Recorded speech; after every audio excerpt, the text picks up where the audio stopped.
ओम नमः शिवाय।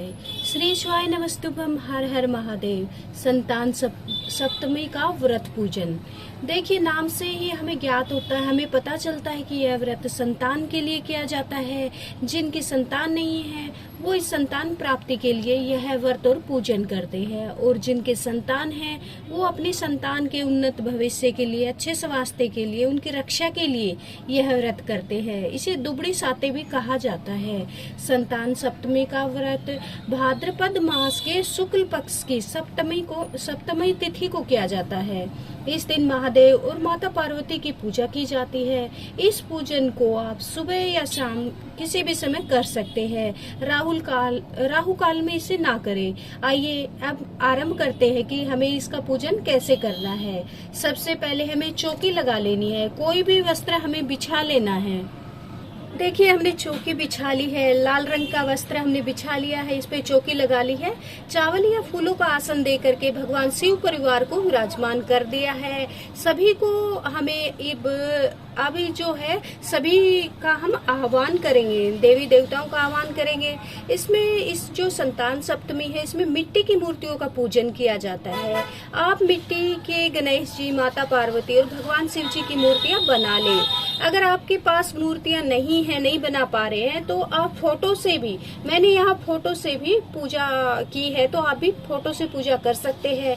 मिट्टी की अगर फोटो है तो आप जल से छींटे देते हुए, अगर मिट्टी की फोटो है या फिर मूर्ति है तो फिर हमें फोटो को जल से छींटे देते हुए शुद्धिकरण करना है।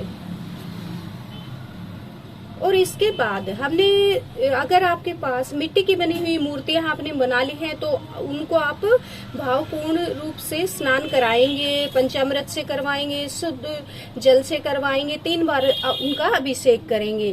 पंचामृत नहीं तो कच्चे दूध से करेंगे। फिर उन सब के बाद तीनों को वस्त्र स्वरूप कलावा समर्पित करेंगे या फिर जनेऊ समर्पित करेंगे।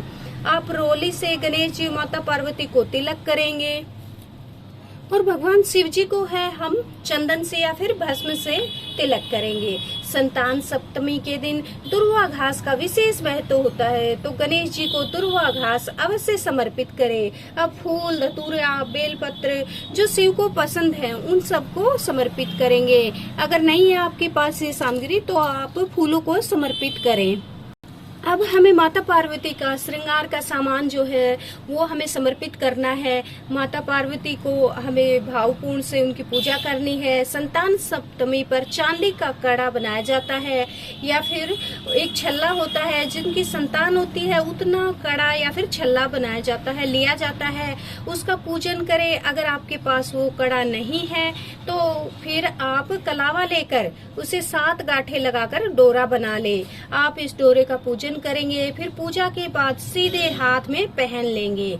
जल के छींटे देते हुए चावल पुष्प तिलक लगाएंगे। डोरे का हमने पूजन कर लेना है अच्छे प्रकार से, और उसके बाद फिर दाहिने हाथ में पहनना है। पूजा के बाद फिर पहन लेना है। अब भोग में 7 मीठी पूरी या फिर गुलगुले लेंगे। 7 की संख्या में होनी चाहिए। 7 माता पार्वती के लिए रखेंगे और 7 हमें खानी होती है। नमक इस दिन नहीं खाया जाता। कोई भी फल लेंगे, हमें फल का भोग लगाएंगे, दक्षिणा समर्पित करेंगे, 1 लोटा जल लेंगे और अपने हाथ में चावल और फूल लेकर के कथा सुनेंगे। दाहिने हाथ में लेंगे। कथा सुनने के बाद हाथ में लिए चावल और जो फूल है, पुष्प है, उनको भगवान जी को समर्पित करेंगे। उसके बाद धूप दीप दिखाकर आरती करेंगे, और आरती के बाद हाथ में हाथ में जल लेकर के पूजा की चौकी के चारों तरफ से वार देंगे, और इस प्रकार से हमारी पूजा पूर्ण हो जाएगी। भगवान जी से प्रार्थना करेंगे कि हमारी संतान को सुखी जीवन, लंबी उम्र दे, और पूजा के बाद जल के लोटे को सूर्य देवता को देंगे।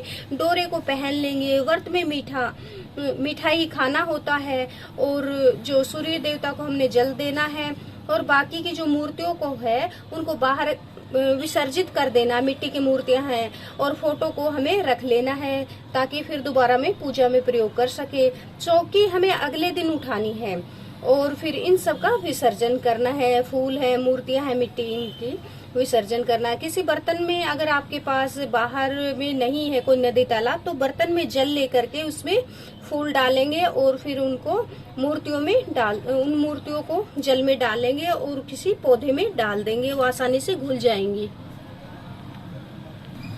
आप तुलसी के पौधे को छोड़कर किसी भी गमले में इन्हें डाल सकते हैं। फूल पत्तियों को और मिट्टी से बनी मूर्तियों को उनमें डाल सकते हैं गमले में। और फिर उसके बाद जनेऊ को किसी को दान दे, फूल को पौधों में डाल देना है। श्रृंगार का सामान आप स्वयं भी प्रयोग कर सकती है। बहुत ही सरल विधि से यह पूजन हमारा पूर्ण होता है। वीडियो अच्छी लगी तो लाइक करें, सब्सक्राइब करें। ओम नमः शिवाय।